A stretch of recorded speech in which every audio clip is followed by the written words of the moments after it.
Olha, cuidar do dinheiro e da vida de outra pessoa é talvez uma das maiores responsabilidades que existem, né? É um voto de confiança gigantesco. Só que essa confiança toda vem com um peso proporcional, a obrigação de prestar contas de cada real, cada centavo. E aí que entra a grande questão, o ponto central de toda essa história. Como é que se prova, sem deixar nenhuma sombra de dúvida, que a gestão do dinheiro foi correta e principalmente honesta? Vamos mergulhar nisso agora. Para a gente entender o cenário, precisamos falar de um termo jurídico, a curatela. De forma bem simples, é quando a justiça aponta uma pessoa, o curador, para cuidar dos bens e da vida de alguém que já não consegue mais tomar essas decisões. A ideia é proteger, claro, mas a contrapartida é ser transparente ao extremo. Tá, mas e aí? Como se presta contas do jeito certo? De um jeito que não deixe margem para desconfiança? Isso não é achismo, viu? Existe um critério técnico. É como se fosse um manual de regras e quem segue esse manual à risca é o perito judicial. Vamos dar uma olhada nessas regras. Aqui fica bem claro o que separa, digamos, uma prova forte de uma prova fraca. De um lado, a prova robusta, aquela que não deixa dúvida. Notas fiscais, boletos pagos. Do outro, documentos que até são uma pista, mas sozinhos não contam a história toda. E a pergunta de US$ 1 milhão é: por que um Pix sozinho não serve como prova definitiva? Pensa bem, ele só mostra que o dinheiro foi de um lugar para outro, mas foi gasto com o quê? A prova de verdade tem que conectar perfeitamente o dinheiro que saiu com o produto ou serviço que entrou. E essa imagem aqui é a tradução visual perfeita disso. Olha só à esquerda, uma nota fiscal eletrônica. Tem tudo ali, o CPF do comprador, a descrição do serviço, o CNPJ de quem vendeu. É incontestável. Agora, à direita, um recibo comum, de papelaria. É um documento? Sim, é. Mas perto da nota fiscal, ele é bem mais frágil, falta muita informação crucial. E para deixar tudo isso bem concreto, a gente vai analisar um caso real, que foi, claro, totalmente anonimizado para proteger os envolvidos. Nesse processo, o juiz chamou um verdadeiro detetive financeiro, um perito contábil, para fazer exatamente isso, seguir a trilha do dinheiro e checar se os papéis apresentados pela pessoa responsável, a curadora, estavam em ordem. Então, vamos ver o que esse detetive encontrou. E já adianto, a investigação dele acendeu alguns sinais de alerta bem importantes na prestação de contas. O relatório final do perito, o laudo, apontou para duas áreas bem problemáticas na contabilidade. E não era pouca coisa não, eram valores bem expressivos que precisavam de uma explicação e rápido. O primeiro sinal vermelho, mais de R$ 97 mil. Esse dinheiro todo estava ligado ao que o perito chamou de documentos inidôneos. É um nome técnico para dizer que eles basicamente não serviam como prova. Na prática, é aquele comprovante de Pix sem a nota fiscal junto, sabe? Ou então uma conta que foi paga, mas estava no nome de outra pessoa. Fica a dúvida: como provar que aquele gasto era mesmo para a pessoa cuidada? E se o primeiro valor já era preocupante, o segundo é ainda mais direto.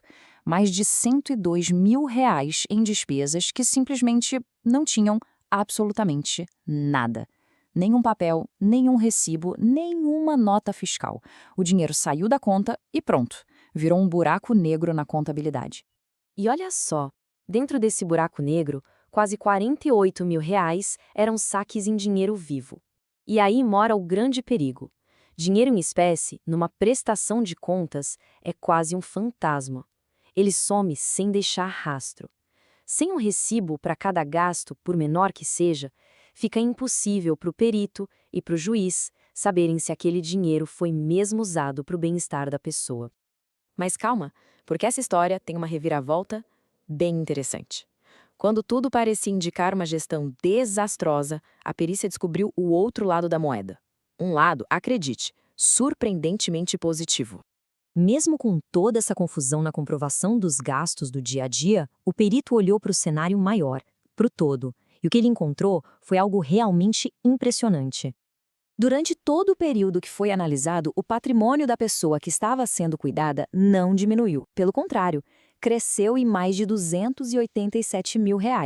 Um resultado espetacular que mostra que, no fim das contas, existia sim um cuidado genuíno com a saúde financeira dela a longo prazo.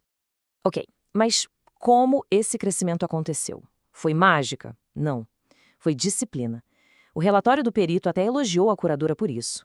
A estratégia era simples, mas muito eficaz. todo o dinheiro que sobrava no fim do mês na conta não ficava parado, ia direto para investimentos. Foi essa constância, essa boa gestão, que fez o patrimônio crescer tanto. E com isso a gente chega na hora da verdade. De um lado, uma bagunça nos papéis dos gastos diários. Do outro, um sucesso absoluto nos investimentos. Com esse cenário tão contraditório, qual foi o veredito final do perito? A recomendação oficial foi de aceitação com ressalvas. Traduzindo do juridiquês para o português claro, o perito basicamente disse: olha, o trabalho de fazer o dinheiro render foi ótimo, parabéns. Mas a gente só aprova tudo 100% se aquelas pontas soltas, aqueles quase R$200 mil sem documento, forem explicadas direitinho.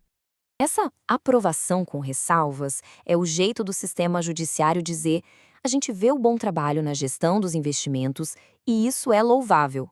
Mas transparência não é opcional, é obrigação. Na prática, a curadora ganhou uma segunda chance, uma oportunidade de preencher as lacunas, de justificar os gastos e, aí sim, ter as contas totalmente aprovadas. No fim, esse caso todo vira uma grande aula, né? E dá para tirar umas lições bem práticas. Primeira, documente absolutamente tudo, sempre com o comprovante mais forte que existir. Segunda, fuja do dinheiro vivo. Pagamentos eletrônicos são os melhores amigos da transparência. Terceiro, organização não é luxo, é prova de boa-fé. E por último, e talvez o mais fundamental de tudo, nunca, jamais, misture as finanças. O dinheiro de um é de um, o do outro é do outro.